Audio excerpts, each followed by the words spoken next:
से उर्दू वजूद में आई है, लोग उर्दू जबान बोलते हैं, लिखते हैं, समझते हैं, तब से आज तक अहले बैत की शान में ज़बाने उर्दू के बहुत सारे शोरा ने खिराज अकीदत पेश किया है। मगर मेरा ख्याल ये है कि उर्दू ज़बान के उन तमाम शोरा के कलाम को एक तरफ रख दिया जाए और आला हजरत के भाई उस्ताज़े ज़मन के कलाम को एक तरफ रख दिया जाए, तो यकीनन उस्ताज़े ज़मन का वो कलाम बेमिसाल साबित होगा। उस्ताज़े ज़मन फरमाते हैं कि ज़बान से हो बयाने मदह खाने अहले बैत, मदह गोए मुस्तफ़ा है मदह खाने अहले बैत, उनकी पाकी का खुदाए पाक करता है बयां, आयते ततहीर से जाहिर है शान अहले बैत, उनके घर में बेइजाजत जिब्राईल आते नहीं, उनके घर में बेइजाजत जिब्राईल आते नहीं, कद्र वाले जानते हैं कद्र शान अहले बैत, कद्र वाले जानते हैं कद्र शान अहले बैत, हूरें करती हैं उरूसाने शहादत का सिंगार, खूब रू दुल्हा बना है हर जवाने अहले बैत, फातिमा के लाडले का आखिरी दीदार है, हश्र का हंगामा बरपा है मियाने अहले बैत, घर लुटाना सर कटाना कोई तुझसे सीख ले, जाने आलम हो फिदा ए खानदानी अहले बैत, और कोई मातम करके हुसैनी नहीं बनता, काले कपड़े पहन करके हुसैनी नहीं बनता, सहाबा की अजमत पर बकवास करने से कोई हुसैनी नहीं बनता है ना, आग के अंगारों पे चल करके कोई हुसैनी नहीं बनता। इस तरह की फिक्रें रखने वालों को आला हजरत के भाई कहते हैं कि बेअदब गुस्ताख फिरके को सुना दे ए हसन, यूं कहा करते हैं सुन्नी दास्ताने अहले बैत, यूं कहा करते हैं सुन्नी दास्ताने अहले बैत। आदमपुर के आदमियों, आपकी ये जिम्मेदारी है कि जरा मोहब्बतों के साथ बात को समाप्त करें। इन्नमा युरीदुल्लाहु लियुज़हिबा अन्कुमुर रिज्सा अहलल बैति व युतहिरकुम तत्हीरा। अल्लाह रब्बुल इज्जत कुरान करीम फुरकान हमीद में इरशाद फरमाता है, ए नबी के घर वालों, ए अहले बैत, अल्लाह ताला यही चाहता है कि तुमसे हर तरह की गंदगी को, हर ऐब को, हर नक्स को, हर तरह की निजासत को तुमसे दूर फरमा दे और तुम्हें खूब खूब पाक फरमा दे। हजरात, इस आयत में अल्लाह ने नबी के खानदान की पाकी का ऐलान किया है। इस आयत की रोशनी में जरा सी जसारत की कोशिश कर रहा हूँ और ये अर्ज कर रहा हूँ कि आयत पढ़ने के और सुनने के बाद हमें ऐसा महसूस होता है कि हिंदुस्तान की सरजमीन पर फैमिली तो बहुत हैं, खानदान तो बहुत हैं, आपके इसी जिला गोंडा में एक से एक बड़े खानदान होंगे, पैसे वाले, इल्म वाले, इज्जत वाले, मनसब वाले। गोंडा की फैमिली से लेकर के अमेरिका की फैमिली तक दुनिया में फैमिली बहुत हैं, खानदान बहुत हैं, लेकिन खुदा की कसम नीले आसमान के नीचे और जमीन के ऊपर अगर अल्लाह ने कुरान में किसी खानदान और फैमिली की पाकी का ऐलान किया है तो वो सिर्फ हमारे नबी की फैमिली है, हमारे नबी का खानदान है। मतलब ये है कि हर खानदान और फैमिली गंदी हो सकती है, लेकिन नबी का खानदान और फैमिली गंदी नहीं हो सकती। उनकी पाकी का खुदाए पाक करता है बयां, आयते ततहीर से जाहिर है शान अहले बैत। हजरात, इतनी बातें कहने के बाद अहले बैत का क्या मतलब होता है? अहले गोंडा, गोंडा वाले, अहल के माना वाले, अहले गोंडा, गोडम, गोंडा वाले, अहले आदमपुर, आदमपुर वाले, है ना। इसी वजह से बैत, बैत का माना घर होता है। मस्जिद को इसीलिए बैतुल्लाह कहते हैं, ये अल्लाह का घर है। अहले बैत नबी के घर वाले। हजरात, अब अहले बैत से मुराद कौन हजरात हैं, किन्हें कहते हैं अहले बैत, कौन मुकद्दस हस्तियां हैं अहले बैत में। तो इस सिलसिले में मुफस्सिरीन की दो जमातें हैं और दोनों के पास मजबूत दलाइल हैं। उनमें सहाबी भी हैं, ताबीईन भी हैं, दीगर उलमा भी हैं। मुफस्सिरीन की एक जमात ये कहती है कि अहले बैत से मुराद नबी की सारी बीवियां हैं, अज़वाजे मुत्तहरात हैं। अज़वाजे मुत्तहरात मुसलमानों की क्या लगती हैं? अल्लाह कुरान करीम में फरमाता है व अज़वाजुहु उम्महातुहुम, नबी की सारी बीवियां सारे मुसलमानों की माएँ लगती हैं। सुभान अल्लाह।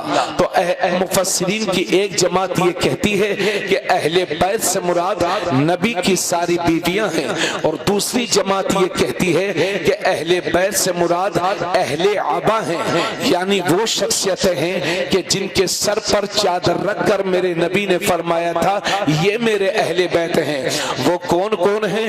वो मेरे नबी की जात है, वो मौला अली की जात है, वो सैयदा फातिमा ज़हरा की जात है, वो इमाम हसन की जात है, वो इमाम हुसैन की जात है। वो नबी हैं, अली हैं, फातिमा हैं, हसन हैं, हुसैन हैं। 1 2 3 4 5 नबी, अली, फातिमा, हसन, हुसैन, इन्हीं को कहते हैं पंजतन पाक। पंजतन 5 मुकद्दस हस्तियां, 5 नुफूस कुदसिया, 5 मुकद्दस अफराद। ली खमसतुन उतफी बिहा हर्रल वबाइल हातिमा अल मुस्तफा वल मुर्तदा वबनाहुमा वल फातिमा। उलमा फरमाते हैं अगर किसी शहर में, किसी गांव में, किसी बस्ती में ताउन की बीमारी फैल जाए, कोई बला फैल जाए, कोई मुसीबत फैल जाए, तो इस शेर को अपने घर के दरवाजों पे लिख दो, तो उस घर में कभी बीमारी दाखिल नहीं होती, कभी बला दाखिल नहीं होती, कभी मुसीबत दाखिल नहीं होती। मुझे अर्ज करने दिया जाए कि अहले पंजतन पाक के नाम घर के दरवाजों पे लिख दो, तो उस घर में कभी बीमारी दाखिल नहीं होती। और सच्चाई के साथ पंजतन के नाम दिल के दरवाजे पे लिख दो, तो उस दिल में कभी गद्दारी दाखिल नहीं होती, कभी बदअकीदगी दाखिल नहीं होती। नाराए तकबीर, नाराए रिसालत, जिक्र इमाम हुसैन। वाह वाह वाह, सुभान अल्लाह, वाह वाह, माशाअल्लाह, वाह वाह। जरा जोर से बोलिए सुभान अल्लाह। मुझे कोई शिकायत नहीं है, माशाअल्लाह आपने मुझसे बेहतर शख्स को समात किया है। हाँ अल्हम्दुलिल्लाह, नहीं अल्हम्दुलिल्लाह माशाअल्लाह आप इसके हकदार हैं। नहीं अहल है आप माशाअल्लाह। देखिए असद भाई, हमने सानी असद इकबाल हिंदुस्तान में बहुत देखे, मगर असद इकबाल वाकई हमें एक ही नजर आया। बहुत सारे शायरों को मैंने देखा कि असद भाई ने अगर गले में बैग डाल लिया तो वो बेचारे बैग डाले घूम रहे हैं। असद भाई ने अपनी जुल्फें बढ़ा ली तो बेचारे जुल्फें बच। असद भाई कितना कम खा के पतले भी हो गए, मगर असद इकबाल न बन सके। तो मैं समझता हूँ ये बुजुर्गों का करम है, इनके माँ बाप की दुआएं हैं। अल्लाह जब किसी पर करम फरमाता है यकीनी तौर पर वो शख्स बेमिसाल हो जाता है। और हम असद भाई का एहतराम और इज्जत इनका इसलिए बहुत दिल से करते हैं कि ये हमारे मसलक के सच्चे सिपाही हैं और अल्हम्दुलिल्लाह हम इस बात पर फख्र करते हैं, नाज करते हैं। और हमें ये उम्मीद है कि हजरत असद इकबाल साहब जान तो दे सकते हैं मगर मसलक के साथ गद्दारी नहीं कर सकते। अल्हम्दुलिल्लाह यही हमारे लिए फख्र की बात है। तो हजरत मैं ये अर्ज कर रहा था कि अहले बैत नबी की सारी बीवियां और पंजतन मुफस्सिरीन की दोनों जमातें हैं। जरा थोड़ा सा तवज्जो के साथ सुन लीजिएगा, बहुत लंबी तकरीर नहीं करूंगा, लेकिन जो कुछ भी बयान करूंगा कुरान और हदीस की रोशनी में बयान की कोशिश करूंगा। हजरत तो मुफस्सिरीन की दो जमातें हैं। एक जमात कहती है कि अहले बैत में नबी की सारी बीवियां और सारी औलाद शामिल हैं, और दूसरी जमात ये कहती है कि अहले बैत से मुराद अहले अबा हैं, यानी पंजतन पाक हैं। जो जमात ये कहती है कि अहले अबा यानी पंजतन पाक अहले बैत से मुराद हैं, वो दलील पेश करते हैं। और ये हदीस तवज्जो के साथ सुनिएगा, ये हदीस कुतुबे हदीस में कई जगह आई है कि एक बार आका करीम सल्लल्लाहु अलैहि वसल्लम एक बार हजरत अली का हाथ पकड़ते हैं, हजरत सैयदा फातिमा का हाथ पकड़ते हैं और हजरत इमाम हसन इमाम हुसैन का हाथ पकड़ते हैं, यानी पंजतन पाक एक दूसरे का हाथ पकड़े हुए हैं। रहमतों का कितना नुज़ूल होता होगा अंदाजा आप लगाइए। मेरे नबी चारों को लेकर के अपने घर तशरीफ लाए, फरमाया अली तुम सामने बैठ जाओ, फातिमा तुम भी करीब बैठ जाओ। एक रान पर इमाम हसन को बिठाया और दूसरी रान पर इमाम हुसैन को बिठाया। उसके बाद मेरे नबी ने अपनी चादर मुबारक निकाली और चारों के सरों पर रखी और फरमाया अल्लाहुम्मा हाउलाई अहलु बैती फअज़हिब अन्हुम रिज्स वतहिरहुम ततहीरा। या अल्लाह ये मेरे अहले बैत हैं तो इनसे हर तरह की गंदगी को दूर कर दे, हर तरह के ऐब को नक्स को दूर फरमा दे और इन्हें खूब खूब पाक फरमा दे। हजरात रहमत वाली चादर तनी हुई थी। अपने उलमा से खुसूसी तवज्जो चाहूंगा, जो उलमा बैठे हैं और जो उलमा के लिबास में बैठे हैं उन सब से गुजारिश है कि खुसूसी तवज्जो फरमाएं। हजरात गिरामी रहमत वाली चादर तनी हुई थी। मुस्तफा जाने रहमत पाकीज़गी की दुआ कर रहे थे तो मेरे नबी की बीवी हजरत उम्मे सलमा ने देखा कि मौका बहुत अच्छा है तो वो भी तशरीफ लाई, चादर का गोशा उठाया और चादर के नीचे शामिल होना चाहा तो मेरे नबी ने उस चादर को खींच लिया और फरमाया इन्नके मिन अज़वाजिन नबी अला खैर, तुम नबी की बीवियों में से हो और भलाई पर हो। बस यहीं से कुछ लोग दुनिया वालों को बहकाने लगे, गुमराह करने लगे और ये कहने लगे कि देखो देखो अहले बैत बस पंजतन ही है, अहले अबा ही अहले बैत हैं, इसके अलावा कोई अहले बैत नहीं। इस तरह की जहन साजी करने की कोशिश की गई। मेरे भाई वो लोग कहते हैं कि देखो नबी की बीवी आई थी चादर में शामिल होने, लेकिन नबी ने उन्हें डांट दिया था, नबी ने उन्हें भगा दिया था, नबी ने उनके हाथ से चादर खींच ली थी। मेरे भाई अंदाजा करो, जो रहमतों वाला नबी बाहर वालों का दिल न दुखाता हो वो अपनी घरवाली का दिल कैसे दुखा सकता है। बात ये नहीं थी कि नबी ने उनके हाथ से चादर खींच ली थी, बल्कि बात ये थी, तवज्जो के साथ सुनिएगा, कि जब तक सैयदा फातिमा ज़हरा की शादी नहीं हुई थी तो वो मेरे नबी के घर में रहती थी और अहले बैत में शामिल थी। लेकिन जब उनकी शादी हो गई और वो दुल्हन बनकर हजरत अली के घर चली गई तो अब कुछ सहाबा के जहन में ये सवाल पैदा हुआ कि अब फातिमा अहले बैत में है कि नहीं। इस शक को खत्म करने के लिए मेरे नबी ने चादर डाल करके फरमाया कि फातिमा कल भी अहले बैत में थी, फातिमा आज भी अहले बैत में है, फातिमा को मुझसे कोई जुदा नहीं कर सकता। और ये मेरे भाइयों, नबी की बीवियों के दर्जे को आप कम समझते हैं क्या? अल्लाह ने फरमाया वो मुसलमानों की माएँ हैं और उन जैसी दीगर औरतें नहीं। और नबी की उन्हीं बीवियों में एक बीवी हजरत खदीजा भी है। अरे खदीजा कौन है? बुखारी शरीफ में आया है कि हजरत जिब्राइल रब का सलाम लेकर के उनकी बारगाह में हाजिर हुए हैं। खदीजा वो है जो सैयदा फातिमा ज़हरा की माँ है। अरे जब फातिमा की बात करते हो तो उनकी माँ की बात भी तो सुना करो।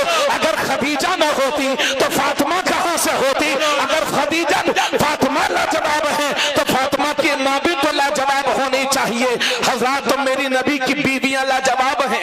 उन्हीं बीवियों में से एक बीवी है उम्मे हबीबा। उनका बाप अबू सुफियान मुशरिक था, मुशरिक थे उस वक्त। पहली बार मुशरिक बाप अपनी बेटी से मिलने के लिए नबी के घर आया। नबी का बिस्तर बिछा हुआ था और अबू सुफियान उस बिस्तर पर बैठना चाहते थे तो उम्मे हबीबा ने बिस्तर को खींच लिया और फरमाया हाज़ा फिराशो रसूलिल्लाह, ये रसूल पाक का पाक बिस्तर है, इस पर कोई नापाक नहीं बैठ सकता, भले से मेरा बाप ही क्यों ना हो। और शादी तो अक्सर लोगों की आपकी भी हो गई, हमारी हो गई। जब हमारा निकाह हुआ तो हमने क्या कहा? मैंने कबूल किया, मैंने कबूल किया, मैंने कबूल किया। सोचो तो सही कितनी किस्मत वाली है वो औरतें कि जिनके लिए मेरे नबी ने फरमाया होगा मैंने कबूल किया, मैंने कबूल किया, मैंने कबूल किया। नबी ने बिलाल को कबूल किया तो मुअज्जिनों का इमाम बना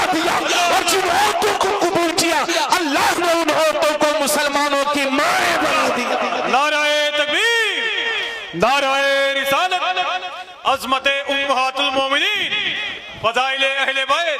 माशाअल्लाह, वाह वाह वाह। जरा जोर से बोलिए सुभान अल्लाह। मैं अकीदा ईरान वाला नहीं बताऊंगा, हाय हाय हाय हाय, अकीदा कुरान वाला बताऊंगा। क्या कहने, वाह वाह वाह। तो हम सुन्नियों का अकीदा ये है, जरा थोड़ा सा बोल दीजिए अल्लाह, ताकि कुछ देर हमारी बात दिलचस्पी के साथ हो सके। इसलिए हम सुन्नियों का अकीदा ये है कि अहले बैत में नबी की सारी बीवियां और नबी की सारी औलाद और पंजतने पाक, ये सब के सब अहले बैत में शामिल हैं। कहिए सुभान अल्लाह। अब एक हदीस पढ़ने जा रहा हूं और उसकी रोशनी में आपको कबूल भी करना है और जवाब भी देना है। ये मुस्नद, ये इमाम हाकिम ने इस हदीस को रिवायत किया है, बेहतरीन किस्म की हदीस है, आप समाप्त कर लें। आका करीम सल्लल्लाहु अलैहि वसल्लम ने एक बार हजरत इमाम हसन का हाथ पकड़ा, इमाम हुसैन का हाथ पकड़ा और दोनों के हाथों को पकड़ करके मेरे नबी फरमाते हैं, मन अहब्बनी व अहब्ब हाज़ैन व उम्महुमा व अबाहुमा कान मई फी दरजती यौमल क़ियामह। जरा जोर से बोलो सुभान अल्लाह। आका करीम सल्लल्लाहु अलैहि वसल्लम ने फरमाया, जिसने मुझसे मोहब्बत की, जिसने मुझसे मोहब्बत की और इनकी माँ, इन दोनों से मोहब्बत की और इनकी माँ फातिमा से मोहब्बत की और इनके बाप अली से मोहब्बत की, हुजूर फरमाते हैं वो कयामत के दिन मेरे साथ मेरे दर्जे में होगा, कयामत के दिन मेरे साथ मेरे दर्जे में होगा। इससे अकीदा, लोगों को अकीदा खराब नहीं करना चाहिए। वो ये न सोचें कि हम नबी की तरह दुनिया में न बन सके, लेकिन वहां बन जाएंगे, वहां नबी बड़े भाई होंगे, हम छोटे भाई की तरह होंगे, हम नबी के साथ भी होंगे, नबी के दर्जे में भी होंगे। अकीदा खराब न करें, बल्कि हम नबी के साथ भी होंगे, नबी के दर्जे में भी होंगे, मगर मेरे नबी आका की हैसियत से होंगे, हम उनके गुलाम की हैसियत से होंगे, वो मखदूम की हैसियत से होंगे, हम उनके खादिम की हैसियत से होंगे। और हज़रात, इतनी बातें कहने के बाद पूरे मजमे की दिलचस्पी चाहूंगा। और ये हदीस तबरानी शरीफ में है। आपके इस इलाके में हजारों लाखों पेड़ होंगे, दरख्त होंगे, लेकिन आदमपुर वालों, मोहब्बत अहले बैत का एक शजर आपके दिल पर नक्श करना चाहता हूं और उम्मीद है कि इंशाअल्लाह आप उसे याद भी रखेंगे। अगर इस तकरीर में इस हदीस को सुनने के बाद यकीनन आपकी मोहब्बतों में इजाफा होता है तो आप मुबारकबाद के मुस्तहिक हैं। और अगर आपने अनसुना कर दिया तो बाद में शायद कि आपको पछतावा हो। तबरानी शरीफ की हदीस, अन इब्ने अब्बास क़ाल समिअतु रसूलल्लाहि सल्लल्लाहु अलैहि वसल्लम बिउज़नैया व इल्ला फसमत व हुवा यक़ूल अना शजरतुन व फातिमतु हम्लुहा व अलियुन लिक़ाहुहा वल हसन वल हुसैन समरतुहा वल मुहिब्बून अहलल बैत बरकुहा मिनल जन्नति हक़्क़न हक़्क़ा। और जोर से बोलिए। पीछे वालों जरा आप भी कंजूसी छोड़ के मोहब्बत के साथ बोलो सुभान अल्लाह, सुभान अल्लाह। आप सब भी बोल दो भाई, सुभान अल्लाह, सुभान अल्लाह। हुजूर फरमाते हैं, हजरत अब्दुल्ला इब्ने अब्बास फरमाते हैं कि ये बात मैंने अपने कानों से हुजूर से सुनी है। अगर ऐसा ना हो तो मेरे कान बहरे हो जाए। अब्दुल्ला इब्ने अब्बास कहते हैं अगर ऐसा ना हो तो मेरे कान बहरे हो जाए। फरमाते हैं हजरत अब्दुल्ला इब्ने अब्बास कि नबी ने एक दिन फरमाया था, अना शजरतुन, मैं दरख्त हूं, व फातिमा हम्लुहा, और हजरत फातिमा उस दर्द की टहनी है। सुन ही नहीं रहे आप लोग। चलिए कोई बात नहीं है, अब मैं सुनाता जाऊंगा, आपसे कुछ कहूंगा भी नहीं। आपका दिल करे सुनिए, नहीं दिल करे मत सुनिए, मुझे तो अपनी जिम्मेदारी निभानी है। अना शजरतुन, मेरे नबी फरमाते हैं मैं दरख्त हूं। व फातिमा हमलुहा, और फातिमा उस दरख्त की टहनी है। वालियुन लिकाहुहा, और हजरत अली उस दरख्त के शिगुफा है। वल हसन वल हुसैन समरतुहा, और हसन और हुसैन उस दरख्त के फल हैं। हसन और हुसैन उस दरख्त के फल हैं। वल मुहिब्बून अहलल बैत वरकुहा, और अहले बैत से मोहब्बत करने वाले उस दरख्त के पत्ते हैं। नबी फरमाते मिनल जन्नती, ये सब के सब जन्नत में होंगे। हक़्क़न हक़्क़ा, ये बात हक है, हक है। नाराए तकबीर, नाराए रिसालत, जिक्र इमामे हुसैन, मुसलमानाने अहले सुन्नत। माशाअल्लाह, वाह वाह। अच्छा में मत लेना ये आदम पूर वाले हैं। जरा सा बोल के बताएं आप। तवज्जो हजरत गिरामी, ये मोहब्बत अहले बैत। अच्छा एक बात बताइए, आप लोग के यहाँ अभी हजरत ने पढ़ा तो आपने दोबारा कहा होगा हजरत ये मिसरा दोबारा हो जाए। और भी शायद मासी में भी आए होंगे, इन्होंने अपने हर मिसरे को रिपीट किया होगा। अक्सर मिसरों को इन्होंने दोहराया।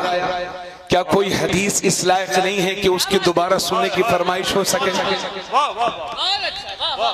आखिर हदीस सुनने का भी जज्बा आपके अंदर होना चाहिए ना। तो इस हदीस को दोबारा पढ़ दिया जाए।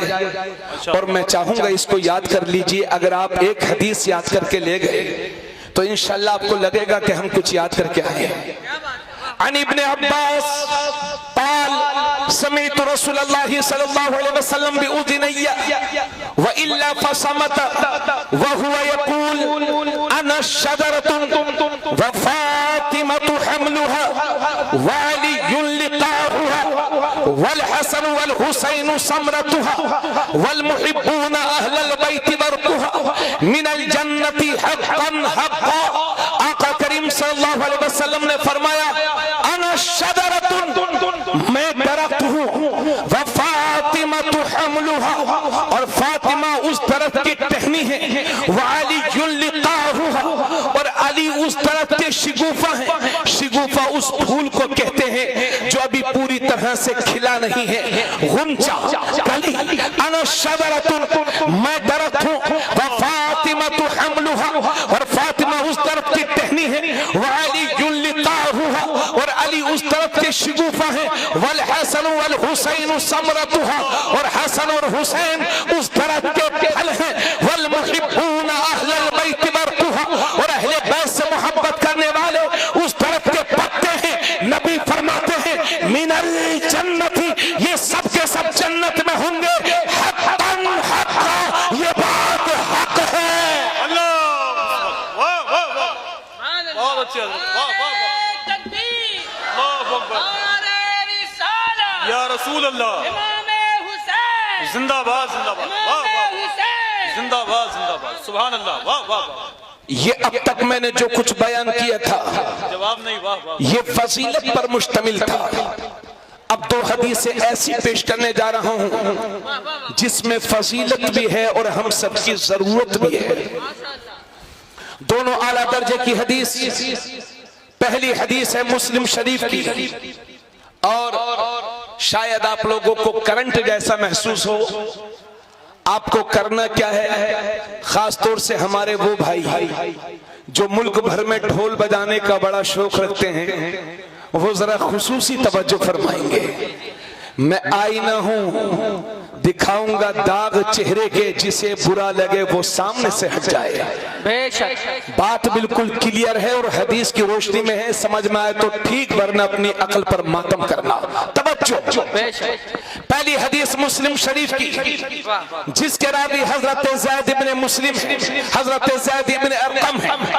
वो फरमाते हैं कि मैंने एक दिन नबी करीम सल्लल्लाहु अलैहि वसल्लम को मक्का शरीफ और मदीना शरीफ के बीच में मकाम जुफ़ा में गदीर खुम के पास मैंने हुजूर को देखा कि आका करीम सल्लल्लाहु अलैहि वसल्लम ने पहले खुतबा दिया, उसके बाद हमें बाज़ो नसीहत की, उसके बाद मेरे नबी ने फरमाया, ए लोगों, मैं इंसान हूं, करीब है कि मेरे रब का भेजा हुआ फरिश्ता मेरे पास पहुंचे और मैं रब के हुक्म को कबूल करूं, लेकिन मैं तो चला जाऊंगा।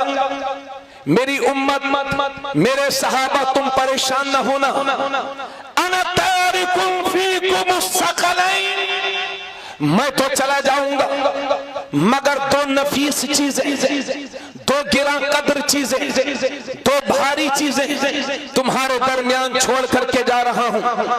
अव्वलुहुमा किताबुल्लाह फीहिल हुदा वन नूर, उन दो चीजों में से पहली चीज है किताबुल्लाह यानी कुरान मजीद, जिसमें हिदायत है और नूर है। रावी हदीस कहते हैं कि आका करीम सल्लल्लाहु अलैहि वसल्लम ने लोगों को कुरान की तिलावत की तरफ उभारा और लोगों को कुरान की तिलावत की तरगीब दी। तो मेरे नबी ने पहली चीज बयान की कि पहली चीज है कुरान, और उसके बाद मेरे नबी ने फरमाया व अहलु बैती अहली बैती उज़क्किरुकुमुल्लाह फी अहली बैती। दूसरी चीज मेरे नबी ने फरमाया, पहली चीज है कुरान और दूसरे है मेरे अहले बैत। नबी ने फरमाया, मैं अपने अहले बैत के बारे में तुम्हें अल्लाह से डराता हूँ, मेरे अहले बैत का हक अदा करते रहना, मेरे अहले बैत से मोहब्बत करते रहना। हजरात, ये हदीस पूरी हो चुकी मुस्लिम शरीफ की। अब जरा तिरमिजी शरीफ की इसी तरह की हदीस सुनिए और उसके बाद उसका रिजल्ट सुनिए। इस हदीस के रावी हैं हजरत जाबिर। वो फरमाते हैं कि अरफे का दिन था, हज्जतुल वदा के मौके पर जब नबी ने आखिरी हज किया, तो हजरत जाबिर कहते हैं कि मैंने नबी को देखा कि आका करीम सल्लल्लाहु अलैहि वसल्लम ऊँटनी, अपनी ऊँटनी कस्बा पर खड़े हैं और मेरे नबी ने ऊँटनी पर खड़े होकर के सहाबा के दरमियान फरमाया। 1 लाख से ज़ायद सहाबा किराम का मजमा था और कायनात का नबी ऊँटनी पर खड़े होकर के फरमा रहा है, या अय्युहन्नास इन्नी तरक्तु फीकुम मा इन अखज़्तुम बिही लन तदिल्लु किताबल्लाह व इतरती अहल बैती।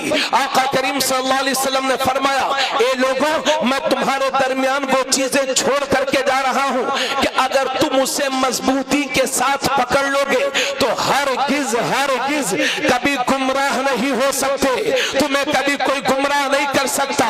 एक है कुरान और दूसरे है मेरे अहले बैत।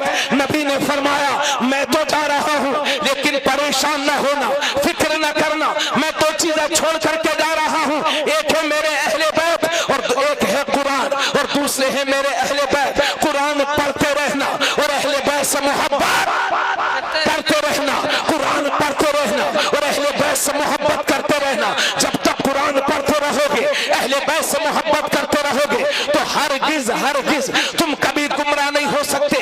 तो मेरे नबी ने तो गुमराहियत से बचाया है, मेरे नबी ने फिरकों में बंटने से बचाया है। तो आज लोग फिरकों में क्यों बंट गए, ग्रुपों में क्यों बंट गए, जमातों में जमातें क्यों निकल गई? जब मेरे नबी ने गुमराहियत से बचाया था तो लोग क्यों गुमराह हो गए? तो उसकी वजह यह है, मेरे नबी ने 2 शर्तें लगाई थी। पहली शर्त यह है कि कुरान पढ़ना और अमल करना, दूसरी शर्त यह है कि अहले बैत से मोहब्बत करना। लोग इसलिए गुमराह हो गए, कुछ लोग इसलिए गुमराह हो गए कि उन्होंने कुरान तो पढ़ा है मगर अहले बैत से मोहब्बत न कर सके, और कुछ लोग तो वो है कि जिन्होंने अहले बैत से मोहब्बत की है मगर कुरान न पढ़ सके, इसलिए वो भी गुमराह। अल्लाह का शुक्र है कि उसने हमें गुमराहियत से बचाया और हरगिज नबी के इन गुलामों को कोई गुमराह नहीं कर सकता, क्योंकि हमारे एक हाथ में कुरान है और दूसरे हाथ में अहले बैत। नारे तकबीर, नारे रिसालत, नारे हैदरी, सुभान अल्लाह, माशाअल्लाह, वाह वाह वाह वाह। जोर से बोले सुभान अल्लाह। सुभान अल्लाह। तो कितनी चीजें मिली? कौन? 2 अजीम चीजें। 2 अजीम चीजें। एक है कुरान, दूसरे अहले बैत। कुरान पढ़ते रहना और अमल करते रहना और अहले बैत से मोहब्बत करते रहना, कभी गुमराह नहीं हो सकते, हरगिज कभी गुमराह नहीं हो सकते। तवज्जो चाहूंगा पूरे मजमे की। और जिस वक्त मेरे नबी ने यह बात फरमाई थी, उसी वक्त ये भी बात फरमाई थी कि ये दोनों भी आपस में कभी जुदा न होंगे। तवज्जो चाहूंगा, ये दोनों भी आपस में कभी जुदा न होंगे। न कुरान अहले बैत से जुदा हो, न अहले बैत कुरान से जुदा हो, न कुरान हुसैन से जुदा हो, न हुसैन, तवज्जो, न कुरान हुसैन से जुदा हो, न हुसैन अहले बैत से जुदा हो। और दुनिया ने वो मंजर भी देखा कि नबी के सीने पर है हुसैन और नबी के सीने में है कुरान। नबी के सीने पर है हुसैन और नबी के सीने में है कुरान। और दुनिया ने वो मंजर भी देखा कि करबला में नेज़े पर सरे हुसैन बुलंद है, फिर भी लबे हुसैन हिल रहे हैं, कुरान की तिलावत कर रहे हैं, क्योंकि कुरान हुसैन के साथ है, हुसैन कुरान के साथ।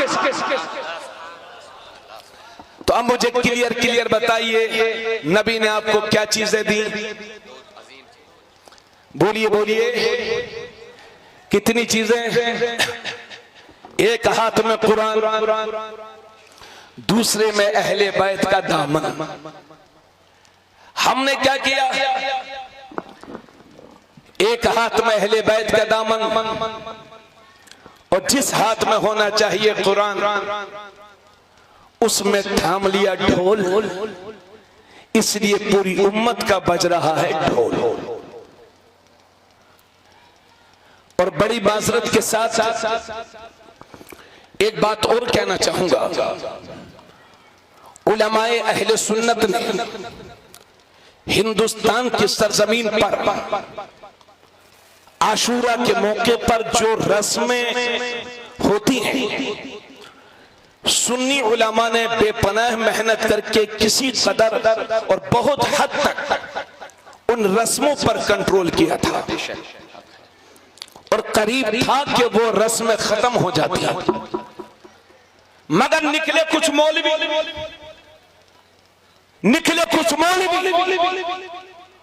और नतीजा ये हुआ कि उन्होंने कौम को गुमराह करने में कोई कसर नहीं छोड़ी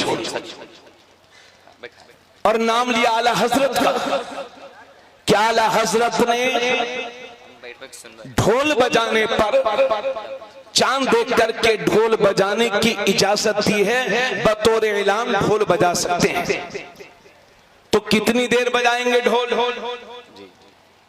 चांद निकल करके 10-15 मिनट में छुप भी गया, मगर इन मौलवियों की ढोलबाजी 1 महीने तक चल रही है। जब चांद हमने अपनी आंखों से देख लिया तो अब क्या जरूरत रही ढोल पीटने की? और दूसरी बात यह है कि सिर्फ इजाजत ही तो है, कोई फर्जो वाजिब थोड़ी है। मगर मैं ये कहूंगा कि उलमाए खैर ने बेपनाह मेहनत की और रस्मों पर कंट्रोल किया, मगर कुछ लफंगे मौलवियों ने कौम को शह दी और नतीजा यह है कि कौम के छोटे छोटे बच्चों के हाथ में हमने ढोल थमा दिया है। आप जाकर के देखें, मुसलमानों के 15-15, 20-20 बच्चे इकट्ठे होकर के ढोलबाजी किया करते हैं और शर्म तो उस वक्त आती है 11 महीने ये कौम अपने आलिमों के हिसाब से चलेगी। रमजान शरीफ आया, हमने कहा रोजा रखो, लोगों ने रोजे रखे। मालिक के निसाब होने पर ज़कात की अदायगी करो, ज़कात दी। साहिब इस्तिताअत होने पर हज करो, लोगों ने हज किया। लेकिन अफसोस की बात यह है, बड़े अफसोस के साथ मुझे कहना पड़ रहा है कि 11 महीने तक तो हमारी कौम उलमा की मानती है, लेकिन मुहर्रमुल हराम के महीने के खास तौर से 10 दिन में उलमा को क्यों भूल जाते हो? किसी आलिम का फतवा नहीं मानेंगे, साल भर नमाज पढ़ेंगे इमाम के पीछे, मगर जरा सा मुरव्वजा ताजियादारी या ढोलबाजी के लिए मना कर दे इमाम, तो या तो इमाम की छुट्टी या इमाम के साथी दुश्मन। अल्लाह जाने वो कौन सा मौलवी है जो खामोशी के साथ हमारी कौम को समझा करके चला जाता है। दोस्तों, इस ढोलबाजी की दुनिया से बाहर निकलिए। अहले बैत का साथी है कुरान। मेरे नबी ने एक मौके पर फरमाया था कि ए मेरे सहाबा, जिस तरह से दिलों को, जिस तरह से पानी से लोहे को जंग लग जाती है, इसी तरह से इन दिलों को भी जंग लग जाती है। ये दिल भी मैले हो जाते हैं, ये दिल भी गंदे हो जाते हैं। सहाबाई किराम ने अर्ज किया, या रसूल अल्लाह, दिलों की गंदगी कैसे साफ होगी? दिलों का मैल कैसे साफ होगा? दिलों की जंग कैसे खत्म होगी? तो अल्लाह के नबी फरमाते हैं, अगर दिलों की जंग को खत्म करना चाहते हो, दिलों के मैल को खत्म करना चाहते हो, तो कसरत के साथ मौत को याद किया करो और कुरान करीम की तिलावत किया करो। अल्लाह सुभान अल्लाह। कसरत के साथ मौत को याद करना और कुरान करीम की तिलावत करना, यह दिलों के जंग को खत्म करता है, दिलों के मैल को खत्म करता है। इसलिए आपसे गुजारिश है कि अपने छोटे छोटे बच्चों की अच्छी तरबियत कीजिए। आका करीम सल्लल्लाहु अलैहि वसल्लम फरमाते हैं, एक बाप की तरफ से उसकी औलाद के लिए जो सबसे बड़ा तोहफा होता है वो बेहतरीन तरबियत होती है। अगर बच्चे को तोहफा और गिफ्ट नहीं देंगे तो बच्चा एक बार रोएगा, और बेहतरीन तरबियत नहीं देंगे तो जिंदगी भर खुद भी रोएगा, आपको भी रुलाएगा। आपके इसी गांव में, इसी इलाके में कितने खानदान ऐसे होंगे कि जिन्होंने इज्जत की जिंदगी गुजारी, मगर उस घर के बिगड़े हुए लड़कों ने उस खानदान की इज्जत को खाक में मिला दिया। ये इस वजह से कि हमने अपने बच्चों की सही तरबियत नहीं की। इसलिए मैं आपसे गुजारिश करूंगा कि ढोलबाजी, मुरतजा ताजियादारी और दीगर रस्में जो हम अंजाम दे रहे हैं, खुदारा इन रस्मों से हमें बाहर निकलना होगा। हजरात, और कितने शर्म की बात है कि 10 मुहर्रमुल हराम को इमाम हुसैन ने अपनी जान की कुर्बानी देकर के इस्लाम को बचाया। अहले बैत के 17 अफराद जिन्होंने गर्दन कटा करके इस्लाम की आबियारी की, और मेरे इस्लाम, मेरे इमाम के बेमिसाल रुफका, जिनकी वफा की मैं कसम खा सकता हूं, उन्होंने जान देकर के इस्लाम को बचाया। मगर बड़े अफसोस के साथ कहता हूं, हमने तो ये समझ लिया कि शाम मुहर्रम त्योहार का दिन है, 10 मुहर्रम को त्योहार है मुसलमानों का। क्या होगा? मेले लगेंगे, ठेले लगेंगे, है ना, और उसके बाद मेलों में मुसलमान जाएंगे, मर्द तो जाएंगे, साथ में उनके घर की औरतें भी जाएंगी, लाली पाउडर लगा करके, मेकअप करके, और ले कौन जाएगा? उसका शौहर ले जाएगा, जवान बेटियों को उसका बाप ले जाएगा। अगर आप ऐसा नहीं करते तो मैं आपसे माजरत करता हूं, लेकिन कोई ऐसा करता है तो ये बड़े अफसोस की बात है। इमाम हुसैन की शहादत के दिन को हमारी कौम ने त्योहार बना लिया। मेले सज रहे हैं, ठेले सज रहे हैं, मुरतजा ताजियादारी के नाम पर बेहयाई को फरोग दिया जा रहा है। कि यही है हुसैनियत? सैयदा फातिमा ज़हरा की बात करते हो? अरे फातिमा वो है कि जिनके दुपट्टे के पल्लू को भी कभी आसमान के चांद सूरज ने न देखा था। फातिमा वो है कि जिन्होंने मौत के वक्त वसीयत की थी कि ए लोगों, मेरे जनाजे को दिन में न उठाना बल्कि रात में उठाना, कहीं ऐसा ना हो कि जनाजा दिन में उठे तो किसी अजनबी मर्द की नजर मेरे जनाजे पर पड़ जाए। ये सैयदा फातिमा ज़हरा कहती है। आज हमारी बेटियों का ये हाल है, जब सैयदा का नाम आता है तो हम मचल जाया करते हैं, लेकिन फिर अपनी बेटियों को बेपर्दा क्यों मेलों में घुमा रहे हैं? अपनी बहनों को क्यों बेपर्दगी के साथ मेलों में घुमा रहे हैं? क्या चल रहा है ये मुसलमानों में? इसलिए आपसे गुजारिश करूंगा, ये त्योहार का दिन नहीं है। खिलाफ शरा काम करके रूहे हुसैन को तकलीफ ना दीजिए, बल्कि अपने बच्चों को रस्में मत सिखाइए। जब 10 मुहर्रम आया करे तो अपने बच्चों को रस्में न सिखाओ कि बेटे तेरे बाप ने भी ताजिया बनाया था, तू भी बना। तेरे बाप ने भी ढोलबाजी की थी, तू भी ढोलबाजी कर। ये मत सिखाया करो, बल्कि कहा करो कि बेटे 10 मुहर्रम का दिन इस्लाम के तहफ़्फ़ुज़ का दिन है। इस्लाम को बचाने के लिए हुसैन ने अपनी जान का नजराना दिया था। अगर शरीयत और इस्लाम के तहफ़्फ़ुज़ के लिए तुझे भी जान की बाजी लगाना पड़े तो हुसैनी किरदार निभा देना। कत्ले हुसैन असल में मर गए यजीद है, इस्लाम जिंदा होता है हर करबला में। नारे तकबीर, नारे रिसालत, नारे रिसालत, नारे तकबीर, नारे रिसालत।